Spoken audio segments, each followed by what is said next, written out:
오늘 함께 나눌 본문 말씀은 여호수아서 24장 14절 15절 말씀입니다.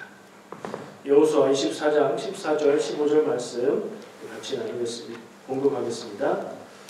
그러므로 이제는 여호와를 경외하며 온전함으로 온전함과 진실함으로 그를 섬기라. 너희의 조상들이 강 저쪽과 애굽에서 섬기던 신들을 치워버리고 여호와만 섬기라. 만일 여호와를 섬기는 것이 너희에게 좋지 않게 보이거든 너희 조상들이 강 저쪽에서 섬기던 신들이든지 또는 너희가 거주하는 땅에 있는 아모리 족속의 신들이든지 너희가 섬길 자를 오늘 택하라. 오직 나와 내 집은 여호와를 섬기겠노라 하니. 아멘. 책이 무슨 책이라고요? 이게 지금 읽은 본문이요? 여호수아. 여호수아는 사람 이름이죠. 여호수아는 어떤 사람이에요? 좋은 사람이에요. 용맹한 사람, 장군쯤 되는 사람이에요. 모세가 이스라엘 백성을 데리고 이집트에서 나와서 가나안 땅으로 갔죠. 근데 모세는 가나안 땅에 못 들어갔죠. 바라보기만 하고 앞두고 죽음을 맞습니다.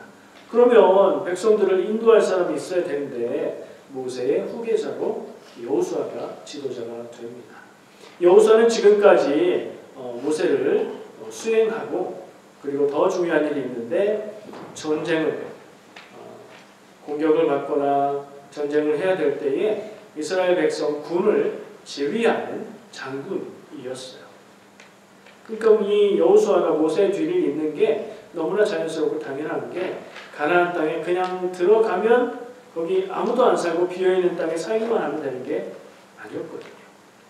가나안 땅에 들어가는 첫 번째 만나게 되는 성이 여리고 거기도 뭐 특별한 전쟁 같은 거 한 건 아니지만 하나님이 주셔서 그 성을 돌고 소리를 질렀을 때 무너지게 됐죠. 근데 그 다음부터는 진짜 전쟁을 하면서 싸워서 그 가나안 땅을 점령해 나가야 했거든요. 여호수아는 가나안 땅을 점령하는 점령 전쟁을 지휘했던 민족의 지도자이고 장군이었다. 이렇게 기억하면 되는데요. 여호수아서의 24장은 마지막 장입니다. 장수가 뭐 꼭 그렇진 않겠지만 마지막이라면 여호수아의 이야기의 마무리 되는 상황이다. 이렇게 짐작할 수 있겠죠. 여호수아는 대체로 정복 전쟁의 이야기니까 이스라엘 백성이 지금 가나안 땅에 들어갔구나.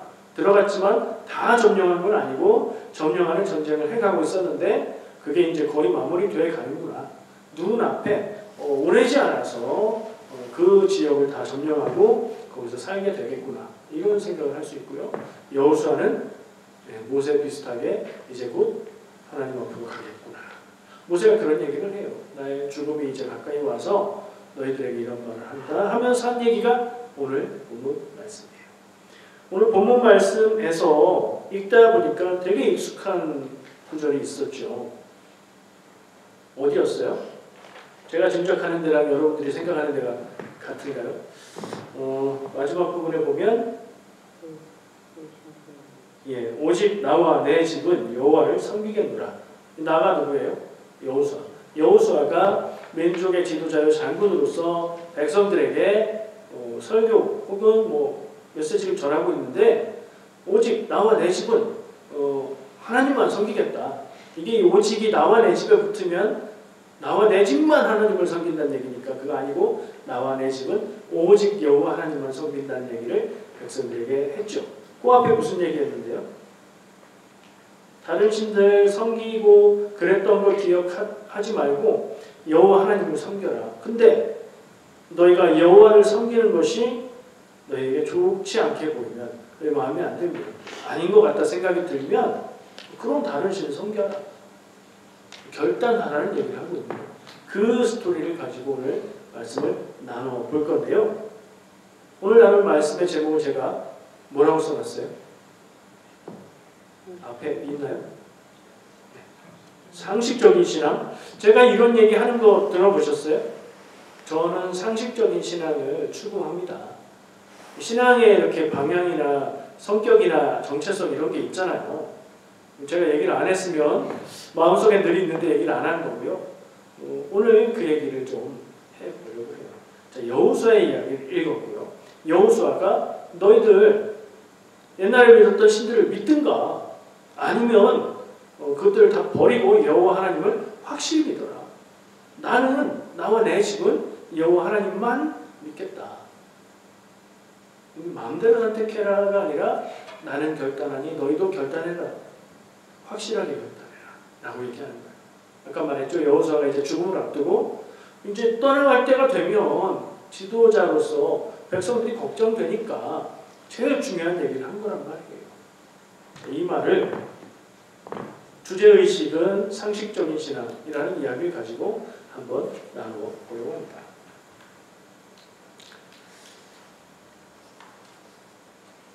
제가 상식적인 신앙이라고 제목을 달아서 말을 하면 여러분들은 그 말만 가지고 생각할 때는 어떤 느낌이 드시나요? 상식적인 신앙? 뭐 어떻게 하는 거지? 상식은 뭐예요? 상식.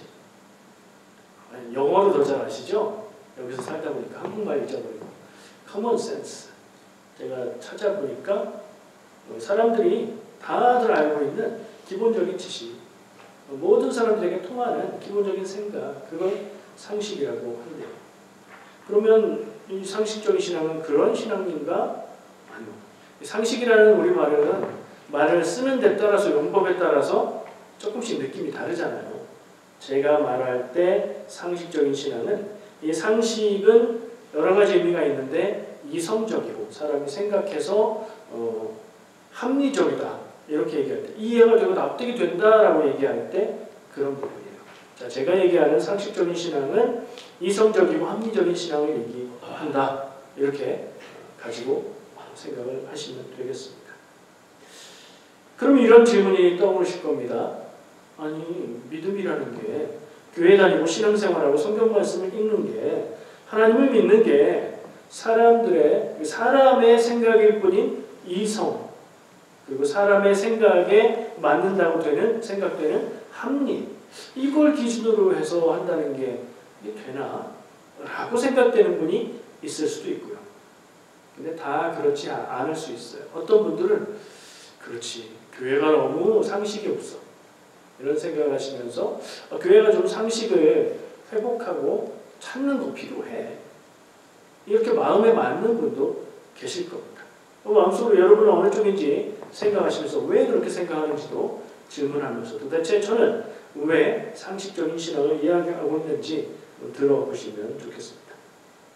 신앙은 하나님을 믿고 그렇죠? 신앙은 하나님을 믿는 거죠. 그리고 또 뭐요? 예수님을 나의 구원자, 구세주로 믿는 거죠. 그리고 성경이 전하는 하나님의 뜻과 예수님의 하라고 예수님의 말씀을 따라서 그대로 사는 것 이거 신앙이죠. 맞죠? 한 걸음 더 나가면 문제가 딱 드러납니다. 단순하게 상식이 합리이고 신앙이 하나님을 믿는 것이라면 이 상식, 합리, 이성 이것과 신앙, 하나님을 믿는 것, 하나님이 하신 모든 일을 믿는 것, 예수님이 하신 모든 일을 믿는 것하고 이게 같이 갈 수 있는 건가? 부딪히는 건가? 질문을 해볼 수 있습니다. 여러분들 생각은 어떻습니까? 부딪힌다고 생각되는 분들은 단적으로 찍어서 말씀드리면 성경에 있는 그냥 일반적인 이야기들은 그러려니 할 수 있는데 성경에 나오는 하나님을 통해서 나타났던 놀라운 기적적인 일들 예수님이 나타내셨던 놀라운 기적적인 일들 말씀으로 귀신을 쫓고 병을 고치고 수많은 사람들을 먹이고 하나님이 이스라엘 백성들을 인도하셔서 홍해가 가로막았을 때 바다를 갈라지게 하시고 이런 것들 있잖아요. 이런 사실들을 믿어야 되는데 이것들이 사람의 이성과 상식으로 그게 포용이 될 수 있는 건가? 그 안에 들어갈 수 있는 건가? 그렇다면 신앙이라는 것은 이성과 합리를 빼놔야 제정신, 사람으로서 생각할 수 있는 상식적인 생각은 좀 내려놔야 믿음 좋은 거 아닌가? 이런 생각을 할 수 있는 거죠. 이게 저도 그런 고민을 늘 가지고 있고요. 근데 정말로 판단할 수 없고 이해할 수 없고 그런 부분은 우리가 하나님이 행하시는 신비라는 이름으로 그건 놔둘 필요가 있어요. 그것까지도 모든 것이 다 사람이 이해하고 합리적이어야 좋은 신앙이다 이렇게 얘기할 수는 없어요. 그런 건 빼놓고 근데 신앙 전반적으로 그 신앙을 가진 사람의 태도의 전체적인 모습으로 볼 때 사람들에게 말을 해서 통하는 얘기를 하는 것하고 아니 그런 건 아무 소용이 없어. 하나님이 일하시면 다 뒤집히고 예수님이 일하시면 그거 전혀 상관없는 일이야 라는 생각을 메인 주로 가지고 사는가. 이걸 한번 생각해 볼 필요가 있다고 봅니다. 사람들이 생각하는 세상의 지식과 인류의 가치, 사람들이 밝히고 뭐 과학이든 뭐든 사람들이 이게 맞아라고 말하는 그런 지식들, 학교에서 배우는 지식들, 그리고 사람이라면 같은 마음으로 이상적으로 추구하고 있는 인류의 가치, 이런 것들과 하나님을 믿고 하나님의 뜻이라고 하는 것이 이게 같은 길, 비슷한 방향에 있을 수 없나? 이런 질문으로 바꿔볼 수 있는 거죠. 이게 길이 달라 이거는 아니야 라고 말할 수도 있지만 아니 어쩌면 비슷한 길일 수도 있을 거야. 사람의 생각이 연약하고 부족하고 어리석고 완전하지 못하지만 사람은 너무나 놀랍게도 언어를 통해서 글자를 통해서 지식을 쌓고 지혜 있는 사람들이 하나씩 모르는 것을 밝혀내고 옳은 것들을 찾아가고 그걸 가르치고 배우고 전해가고 있으니까 하나님의 방향으로 완전히 하나님 뜻까지 알 수 없다 해도 그 방향으로 가까이 갈 수 있지 않을까? 이런 생각을 할 수도 있죠. 뭐가 맞을까요?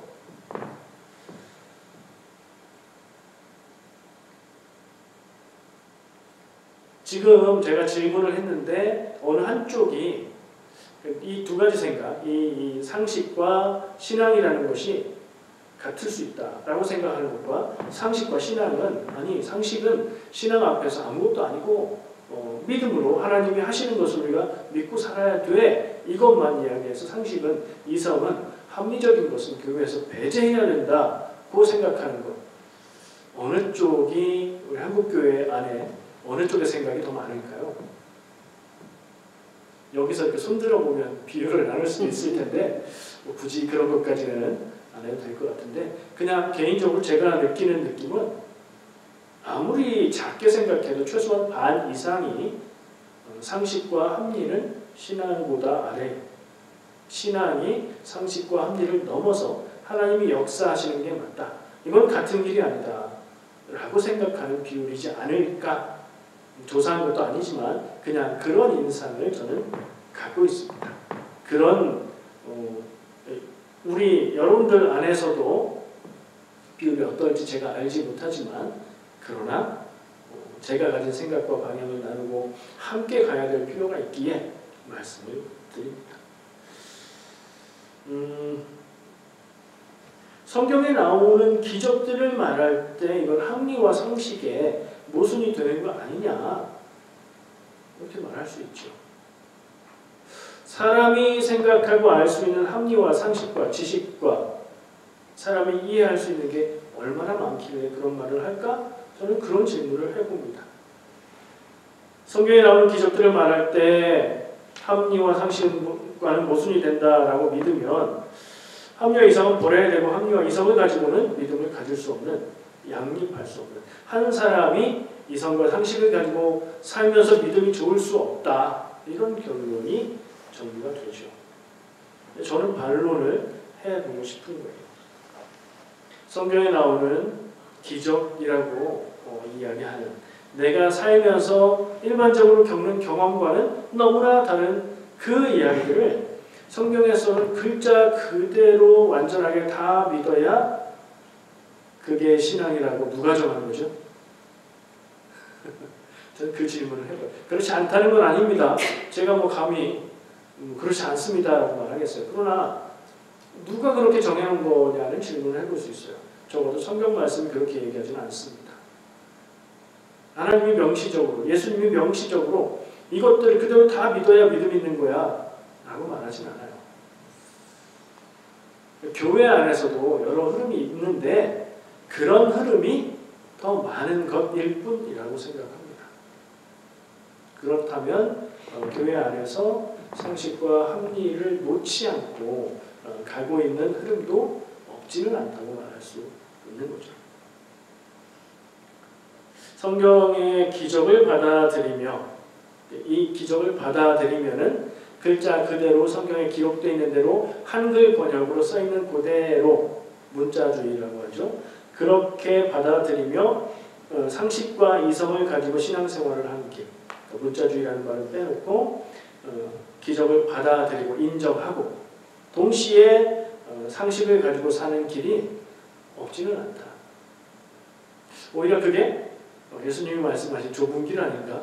쉽게 생각하기는 좀 힘드니까 이런 생각도 들기도 하고요. 막 갖다 붙이는 것 같죠?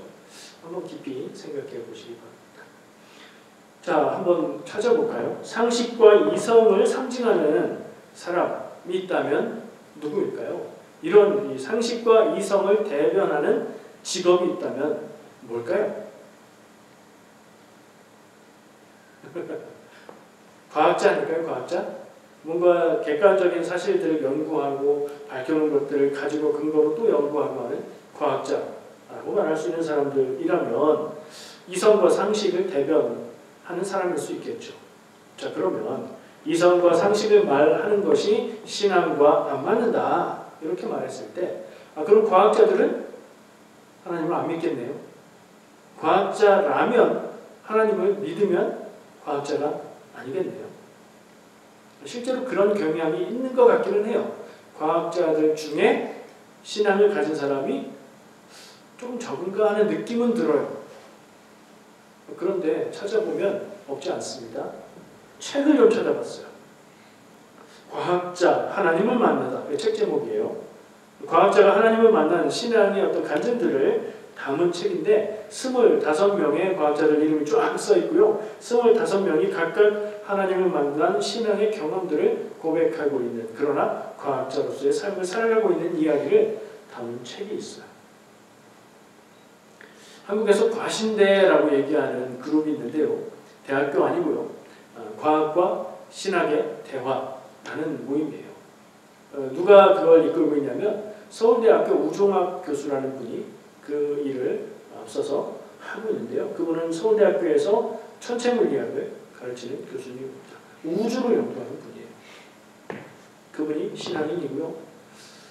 정말 신실한 믿음이 있는 분이라고 보여져요. 그리고 뛰어난 과학자이기도 하고요. 이쯤 되면 그런 생각 들죠. 어디선가 들어본 것 같은.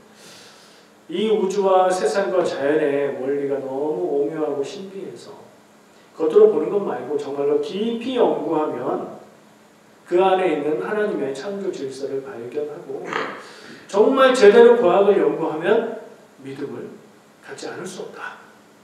뭐 이런 주장을 하는 분 이야기 들어보셨을 겁니다.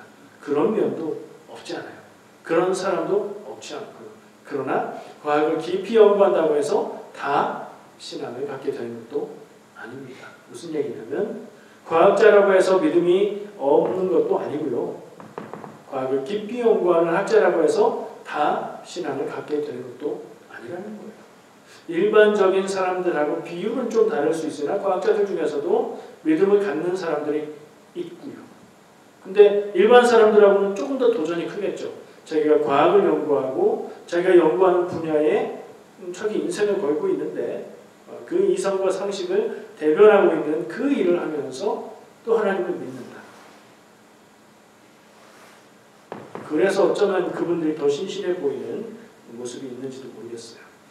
여기 캐나다 교회 있죠? 여기 캐나다 교회 지금은 안 계신 것 같은데 몇 년 전까지만 해도 담임 목사님으로 있던 분이 저한테 잠깐 만났을 때 예배 준비할 때 이제 오전 예배 하시고 저희랑 이렇게 교대할 때에 저한테 자기가 쓴 책이라고 하면서 책을 주시더라고요. 책 제목이 God Speaks Science. 하나님은 과학을 말하신다. 과학이 하나님의 언어라고 말하는 내용이었고요. 책을 다 읽을 수는 없었지만 무슨 내용인지는 알아야 되니까 서문과 앞에를 쭉 보니까 과학과 하나님을 아는 신앙이 배치되지 않는다. 신앙인으로서 과학 앞에서 합리적으로 인정하는 태도가 필요하다. 그런 이야기를 하는 책이더라고요. 그러니까 과학이나 신앙에 있어서 이 두 가지를 조화시키려는 노력이 분명히 있다는 겁니다.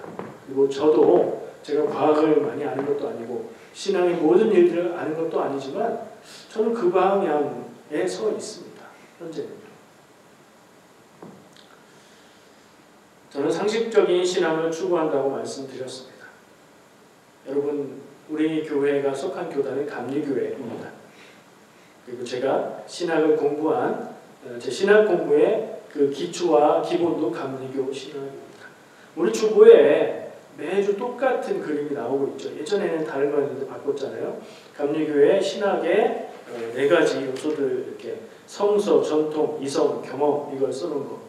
이거 그냥 늘 여기 있으니까 여기 있나 보다, 이런 건가 보다, 영어로 써있네, 뭐 이런 생각을 하실 수 있지만 성경 말씀이 감리교 신학에서는 제일 중요하고요. 전통을 감리교는 인정하고요. 무슨 얘기냐? 교회의 시작부터 지금까지 이어져 왔던 신앙의 고백들 위에 감리교회가 있다는 얘기고요.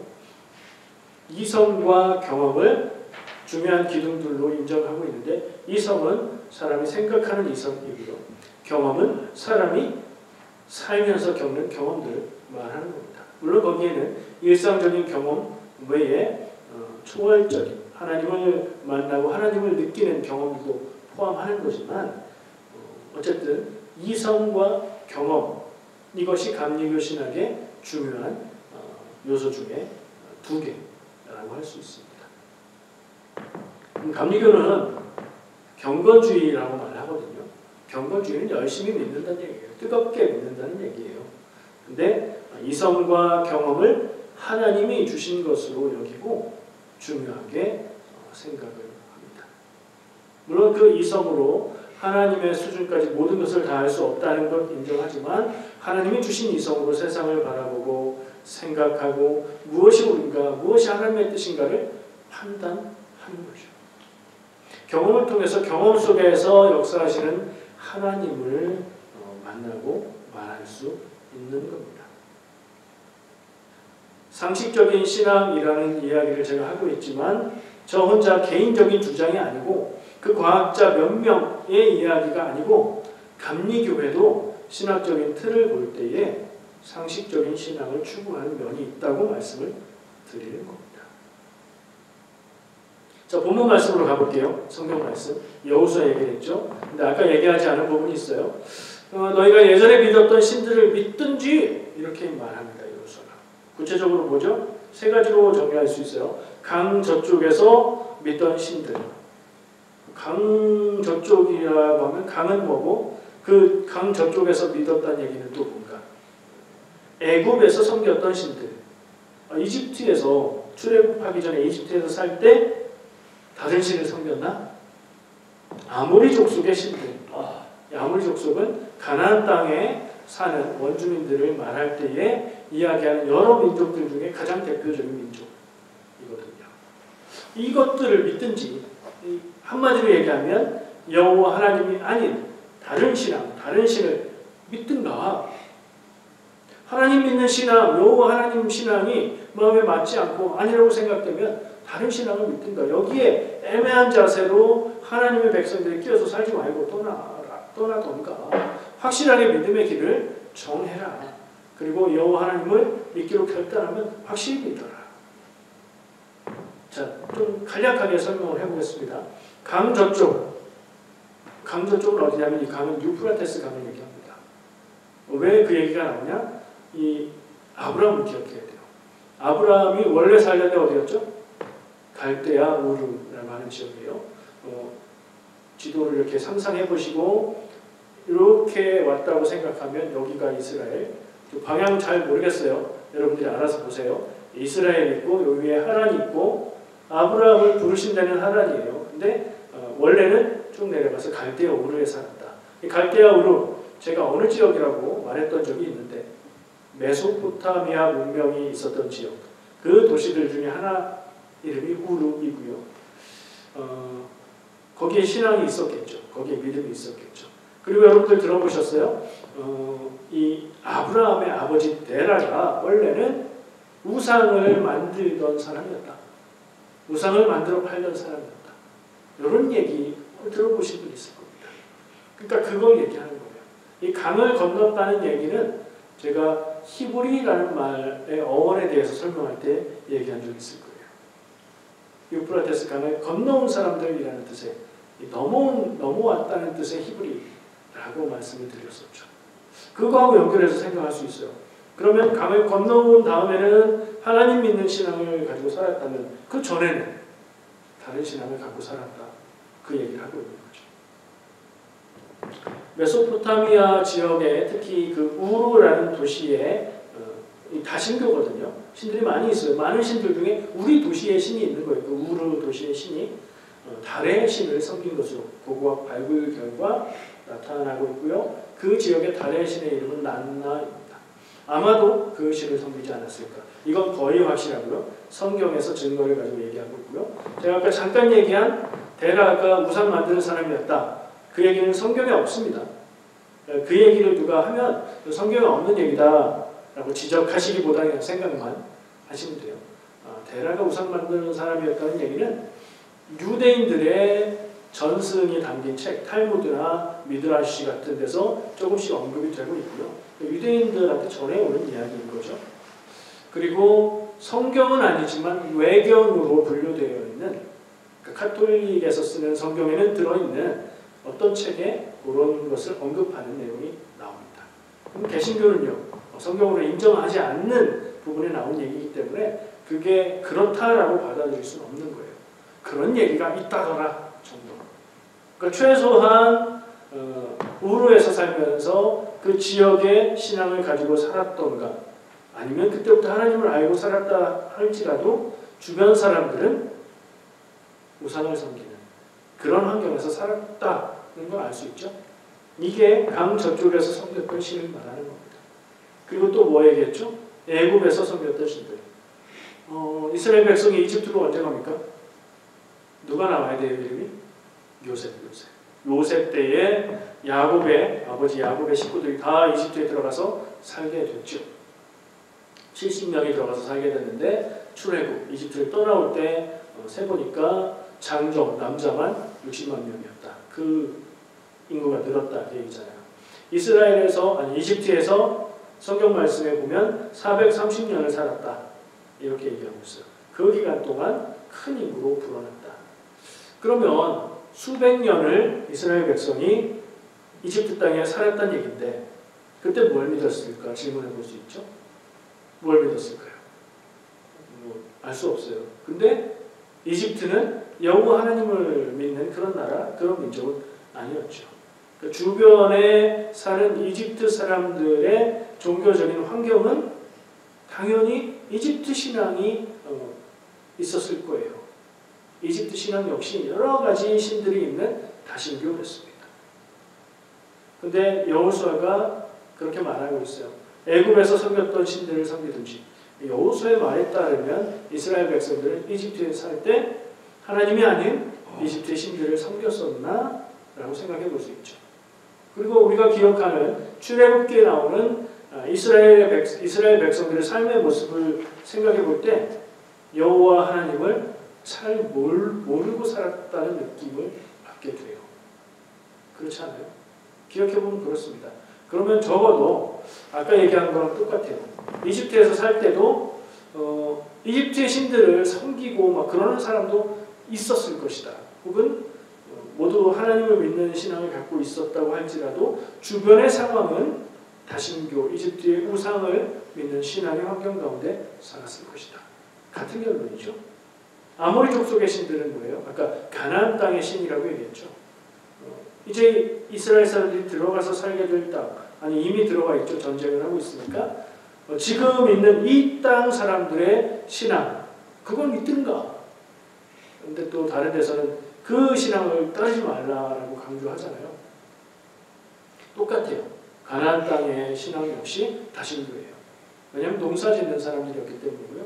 농사를 짓는 경우에는 날씨, 기후를 관장하는 신을 믿고 그 신에게 제사를 드리고 아주 성대하게 제사를 드림으로 날씨가 좋아서 농사가 풍년을 맞게 되는 것, 그런 삶을 살고 있었죠.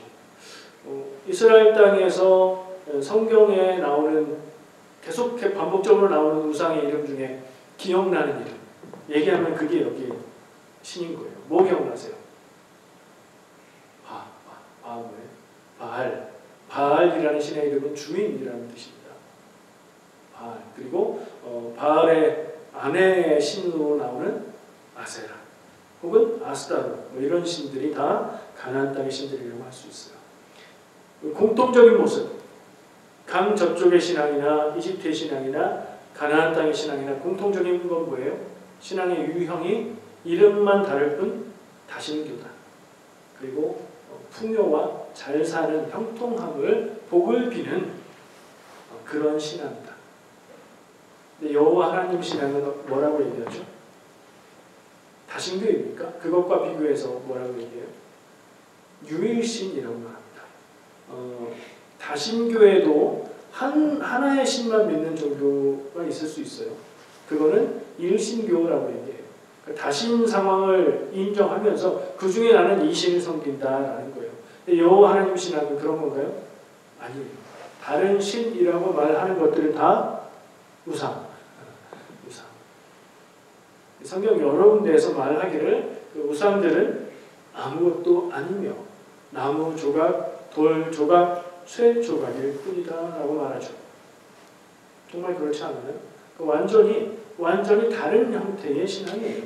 여호와 하나님만 한 분 하나님으로 믿고 그 하나님의 뜻을 따르고 섬기는 신앙. 그리고 더 근본적으로 다른 점은 뭐냐면 아까 말했죠. 농경사회의 신앙은 풍요와 형통함을 비는 신앙이에요. 신앙생활의 목적이 뭐냐? 내가 잘 되기 위해서, 내가 더 많은 것을 갖기 위해서, 잘 살기 위해서. 근데 여호와 하나님 신앙의 목적은 뭐예요? 우리의 믿음 신앙의 목적은 역시 잘 살기 위해서, 풍요롭기 위해서, 부자 되기 위해서. 속은 그렇지만 겉으로 뭐라고 해요? 하나님의 뜻에 따라 사는 믿음이지. 손해보더라도 하나님의 뜻에 따라 살고, 내가 힘든 일을 겪더라도 하나님의 뜻에 맞는 대로 선택하고. 여호와 하나님 신앙은 그거거든요. 옳은 길, 맞는 길을 가는 게 여호와 하나님 신앙이고요. 다른 신앙들은 제가 다 알고 다 자세히 하는 게 아니기 때문에 그냥 뭉뚱그려서 말하는 거지만 대체로 여기서 말하고 있는 다른 신앙들의 특징은 내가 복받기 위해서 비는 그런 신앙이라는 말이에요.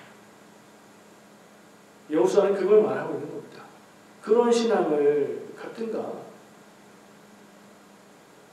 하나님의 백성 이스라엘 안에서 살면서 애매한 믿음 갖고 하나님 앞에서 내가 복받기 위해서 나에게 이것을 달라 하는 그런 신앙으로 살지 마라. 그러려면 우리 공동체에서 나가라. 우리 공동체는 여호와 하나님만을 섬기는 신앙으로 살 것인데 그걸 선택하기로 결단한다면 어떻게 해라? 확실히 믿어라 라고 말을 하는 겁니다.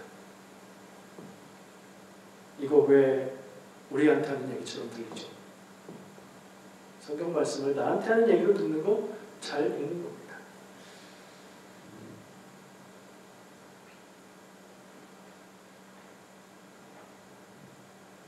정리를 해보겠습니다. 제가 오늘 말씀의 제목이기도 하고 오늘 이야기하고자 했던 것은 뭐였죠? 상식적인 신앙이라는 이야기를 했습니다. 그리고 많은 질문들만 얘기를 했습니다. 저도 여러분에게 같은 이야기를 하고 싶습니다. 신앙을 선택하십시오. 하나님을 믿는 이 교회의 신앙이 나와 맞지 않는 것 같거들랑 다른 신앙을 선택하십시오. 괜히 교회에서 하나님, 여호와 하나님을 믿는 신앙이 맞지 않는 신앙이 그게 정말 하나님의 뜻이고 신앙인 것처럼 주장하지 마시고 하나님 믿는 신앙을 선택하십시오. 근데 하나님 믿는 신앙 가운데도 여러 방향이 있는 것 같습니다. 제가 상식적인 신앙을 저는 추구합니다라고 말하지만 상식은 성경에 맞지 않는다라고 이야기하는 신앙도 틀렸다고 생각하지 않고요. 그 믿음과 그 신앙도 소중하고 귀하고 교회 안에, 전통 안에 있는 신앙 저는 생각합니다. 근데 신앙의 방향을 좀 우리가 스스로 확실히 생각하고 정체성을 가지고 나아가야 할 필요가 있다는 생각을 해요. 우리는 때로는 상식적인 신앙이 좋지, 때로는 믿음을 가지고 상식이 뭐야, 인간이 알 수 있는 게 뭐가 있다고 왔다 갔다 하지 않습니까? 좀 애매한 모양 말고 확실한 길로 신앙생활을 하면 좋겠다, 그런 생각을 해보았습니다. 구약 성경의 신앙은 메소포타미아, 이집트, 가나안 다신교 상황에서 한 분 하나님을 믿고 합리와 상식의 삶을 사는 새로운 길이었어요. 자, 성경 말씀에 나오는 내용들을 합리와 상식에 맞지 않는다라고 생각하는 것, 그렇게 생각할 수 있는데 한 가지를 놓치고 있기 때문이에요. 성경은 굉장히 오래된 과거의 문서라는 거예요. 옛날 사람들이 쓴 것이라는 거예요. 그 무슨 얘기예요? 그래서 지금에 맞지 않는다고 그 말이 아니고요. 성경 말씀은 그 당시를 우리가 고려해 볼 필요가 있다는 거예요. 성경에서 여호와 하나님 신앙을 이야기하고 있고 성경에서 예수님의 말씀이 복음을 이야기하고 있는데 그 당대의 사람들의 생각과 수준과 신앙과 비교를 해보면 성경이 말하고 있는 삶의 길, 옳은 길, 신앙의 길은 굉장히 독보적이고 뛰어나고 합리적인 길이었어요. 자, 지금 얘기했던 여호수아가 저거 믿든가 얘기했던 신앙들, 그 당시엔 그게 상식이었어요. 그 당시의 상식으로는 신은 당연히 여러 신이 있는 거지. 우리나라 사람 조상님들도 어디에 무슨 신 다 이렇게 많은 신들을 생각하면서 살았잖아요. 그 다 뭐 때문이죠? 잘 기울여서 복 받기 위해서. 하나로 뭉뚱그려서 이렇게 아주 거친 생각이지만 그렇게 볼 수 있다는 말이에요. 그 당시의 수준에 비교해 봤을 때 농사를 지어서 밭을 소출을 거두게 할 때에 그 구석에 있는 것까지 다 거두지 마. 그건 가난한 사람, 먹을 것 없는 사람을 위해서 남겨놔. 이삭을 거둘 때도 떨어진 것까지 다 줍지 마. 가난한 사람들이 먹을 게 있어야지. 이게 하나님의 뜻이에요. 그 당시에 그런 말을 하는 종교는 없었어요. 성경 말씀에 눈에는 눈, 이에는 이, 이거 가지고 야, 성경에도 봐라. 받은 그대로 복수하라는 얘기가 있지 않냐. 근데 알고 보니까 함무라비 법전이라는 게 더 오래됐는데 거기에도 똑같은 얘기가 나오더라고요. 야, 성경이 그거 복사, 카피했네. 그게 아니고요. 함무라비 법전에서 말하고 있는 눈에는 눈, 이에는 이는 내용 같아요. 근데 실제로 적용될 때는 계급 간의 차이가 있었어요. 귀족이 보통 사람에게 해를 입히면 보통 사람이 귀족에게 똑같은 보상을 받을 수가 없어요. 같은 계급 간에만 통하는 법이에요. 근데 성경의 법은 어떻습니까? 아니에요. 모든 사람이 동일한 기준입니다. 하나님 앞에 모두 똑같아요. 다른 거예요. 그 당시에 사람들의 생각과 수준과 비교해 봤을 때 놀랍게 뛰어나고 놀랍게 합리적이고 그랬던 생각들이에요. 예수님의 생각은 어떻습니까? 예수님이 전하신 복음은 어떻습니까? 그러니까 하나님이 주신 건 율법이라고 생각할 수 있는데 율법에 담긴 하나님의 뜻은 그 시대를 초월한 놀라운 수준에 있었다 라고 제가 보고 있는 거고요. 지금 그 하나님의 뜻을 밝히고 봐도 사람들의 수준 이상이다. 저는 그렇게 생각하고요. 예수님이 이 하나님의 율법을 주신 구약의 내용들이 기원전 1000년에서 1500년 사이에 주어졌다. 이렇게 500년 차이를 두고 정확하게 알 수 없으니까 그 정도라면 한 1000년 이상 이후에 예수님이 오셔서 전하셨던 복음은 뭘까? 이 말로도 대변이 될 수 있어요. 새 계명을 주노니 서로 사랑하라. 새 계명이라는 얘기는 이전의 계명을 대신할 수 있는 하나만 잘 지켜도 되는 가장 중요한 것. 그 내용이 뭐죠? 서로 사랑하라. 그리고 여러 말들로 예수님이 하나님이 주셨던 율법을 재해석한 복음을 전하셨어요. 예수님이 전하셨던 복음은 당시대, 당대, 로마 시대 사람들의 수준과 비교했을 때 사람들이 들어도 이해할 수 없을 정도의 이야기였어요. 그래서 바울이 복음을 전할 때 그 이야기를 듣고 로마 관료들이 네가 공부를 너무 많이 해서 미쳤구나 라고 말할 정도였어요. 지금도 우리가 현대 지식을 가지고 상식을 가진 사람이라도 예수님이 하신 말씀들을 읽고 묵상하고 되새길수록 깊은 의미를 깨닫게 되고 하나님의 뜻을 발견하게 되죠. 제가 말하는 상식적인 신앙은 그냥 말이 되는 것만 믿자는 건 아니에요. 성경이 전하였던 내용들 역시 그 당시대의 수준과 비교해서 오히려 더 상식적이고 더 이성적이고 더 합리적이고 사람의 생각과 그 당시 사람들의 이상, 아이디얼하다고 생각하는 그것들을 훨씬 넘어서는 말씀들을 주셨던 걸 기억하게 됩니다. 우리는 구약성경의 말씀 위에 구약성경 그 중에 창출, 레위신, 이 모세오경이라고 말하는 이 책들은 구약 전체의 기초가 되고요. 그리고 구약성경은 역시 신약성경의 기초가 돼요. 왜냐하면 그 가르침과 그 말씀들과 그 위에 예수님이 그것들을 재해석하는 말씀을 주신 거기 때문에 구약성경의 말씀 위에 예수 그리스도의 복음을 받아서 내 인생을 살아가면서 내 인생에서는 어떤 것이 하나님의 뜻인가를 찾고 그 당시 사람들에게는 그런 말씀들로 하나님의 뜻을 주셨다면 내 인생에서는 내가 살아가고 있는 삶의 경험 속에서는 뭐가 하나님의 뜻일까? 이걸 찾는 게 우리의 의무, 해야 될 일이라고 생각합니다. 그걸 찾은 데서 멈추지 말고 그걸 행하면서 사는 것이 상식적인 신앙, 제가 말하는 상식적인 신앙의 길입니다. 제가 그렇게 살고 있냐? 아니요, 아직 그렇지 못하지만 그렇게 살려고 애쓰고 있고요. 포기하지 않으면 간 만큼 가는 거 아니겠습니까? 여러분들도 그런 신앙의 길을 제가 말씀드리니 들어보고 갈 수 있으면 같이 가면 좋지 않겠나 하는 생각을 전하고 싶었습니다. 하나님 보시기에 맞는 상식의 신앙으로 살아가시길 축복합니다. 기도하겠습니다.